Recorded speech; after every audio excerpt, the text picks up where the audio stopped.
The slow shift between summer and autumn always feels emotional to me. The air turns crisp, leaves fade to gold, and daylight slips away sooner. It's a quiet reminder that nothing stays the same for long, not the weather, not our moods, not even the way we see the world.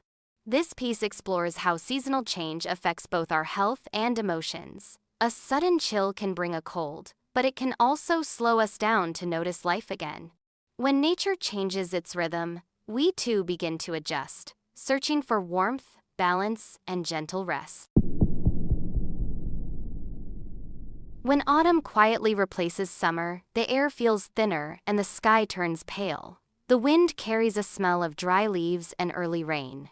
My room feels cooler in the morning, and I start reaching for a light jacket. The season changes gently, but my body senses it right away. It's a beautiful time, yet also the season of sneezes. My throat starts to itch, and I hear people coughing on the bus. The doctor says the body needs time to adapt. Maybe it's true, because when the air changes, our habits and moods shift too, just like the trees outside. I used to ignore these small signs. I thought a little cough meant nothing, but as I grew older, I noticed that my body tells me stories. It reminds me to rest more, drink water, and wear socks at night.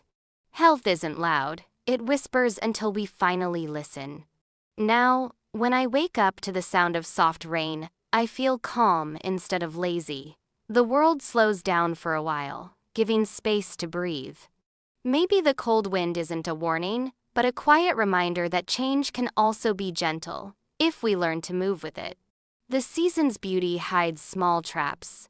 Warm days make us forget the cold nights. We walk without scarves and drink iced coffee as if summer never left. But the body keeps its own memory. It feels every drop of change that the mind ignores, until the sneeze arrives. Doctors say the immune system reacts slowly to unstable weather. The body tries to stay balanced, but sudden shifts make it work harder. When we skip meals or lose sleep, the defense weakens. Sometimes it's not the cold air that hurts, but our own carelessness. My friend Lynn always catches a cold when exams arrive. She studies late, drinks too much coffee, and forgets to eat. Once she said, "I don't have time to be sick," but life doesn't listen to plans. The body needs its pause, even when the mind races ahead. Sometimes I wonder if catching a cold is nature's way to make us stop. When I'm forced to rest, I notice small things again: the warmth of tea, the sound of rain, the comfort of a blanket. Maybe that's how the body reminds us to slow down and feel alive. Many people believe a quick pill can fix everything. When their throat hurts, they rush to the pharmacy. But medicine without rest only hides the problem. The body isn't a machine. It needs care, not shortcuts. Sometimes healing means doing less, not more.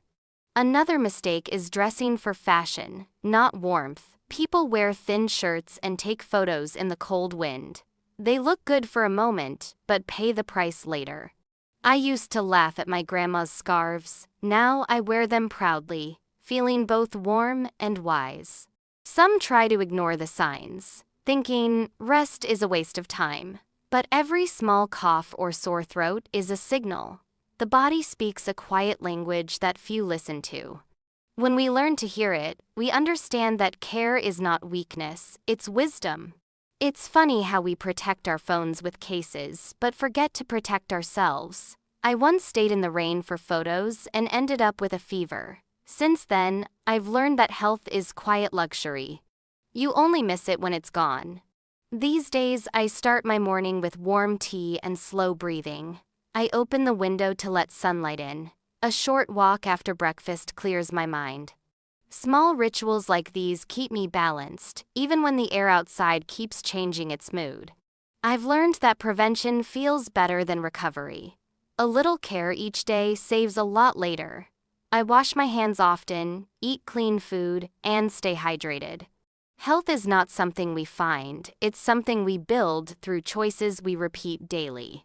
Sometimes I listen to music while making tea, or stretch my arms near the window. These moments feel simple, but they slow my racing thoughts. The world outside keeps moving, but inside I feel steady. That calm becomes my small shield against the season's chill. Health is not about avoiding the cold, but embracing balance. When I eat well, sleep deeply, and breathe slowly, I feel whole again. The wind outside no longer feels cruel. It simply reminds me that change is constant, and I can grow with it peacefully. Each cold reminds me that the body has limits, and that's okay. We live in a world that rushes too fast, but the season teaches patience. When I rest, the world feels slower, softer. The leaves fall outside, and I finally breathe in the beauty of stillness. I used to think getting sick was a failure. Now I see it as a pause life gives me to notice myself. A cup of soup, a warm bed, a quiet afternoon. These small things heal more than medicine. Rest is not wasted time, it's recovery in disguise. Change always comes, whether we prepare or not. The wind never asks permission before it turns cold, but each year, I learn a bit more to dress warmly, to rest kindly, and to welcome what arrives. The season turns, and somehow, so do we. As I watch the fading light of autumn, I realize that caring for myself is also caring for the life around me. The cold will come again, but I won't fear it. Because in every breath of change, there's warmth waiting to be found. Do not blame yourself if you cannot recall every single word. You are in the middle of a long journey, and each step, even the mistaken ones, has value. Errors are not a reason for regret. They simply indicate that you are progressing. Everyone develops at a different pace, and what matters most is selecting a method that feels suitable for you. Some prefer writing notes, others prefer listening repeatedly. Try both, or even practice while cooking or tidying your room. What may appear to be a small effort today will eventually develop into a stronger skill tomorrow. Thank you for staying with me. Take care of yourself, and I will see you in the next session.